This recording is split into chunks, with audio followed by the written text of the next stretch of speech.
Not gonna beat around the bush, and I'm not gonna do a cringy content creator hook. The series finale of The Boys just aired. I just watched it. It's fine. Given the way the rest of this season has gone, I don't really see how we could have gotten a better ending than this. Over the next like 48 hours to about a week, you're gonna see tons of content creators being super sensationalist. Like, this is the worst ending to TV ever! Probably a couple people on the other side being like, this was peak! It was neither. Anyone who tries to compare this to the ending of Game of Thrones is being incredibly disingenuous. Hell, I would even argue anybody that tries to compare this to the ending of Stranger Things is being incredibly disingenuous. Like, look, was it a perfect ending?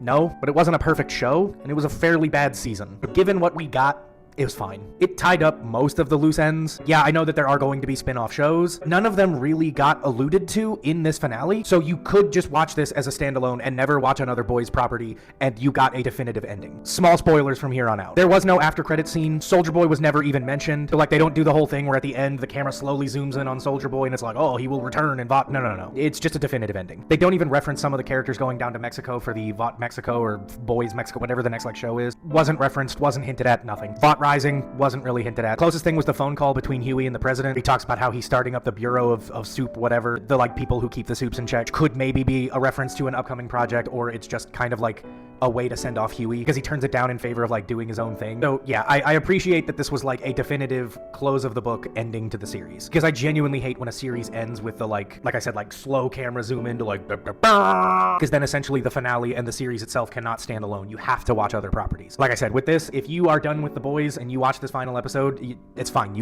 It's done. Don't have to watch any of the spin-offs. Again, am I saying that this was a good, solid ending? No. But was it, like, egregiously bad? Not really. Wasn't a huge fan of Kimiko being basically, like, Soldier Boy 2.0. Like, that whole plot point was kind of rushed. But again, it's fine. The action was good, the effects were good, all the plot points kind of wrapped up. Pretty much the only thing kind of left open-ended was that we don't really know the fate of Soldier Boy. But yeah, it was fine.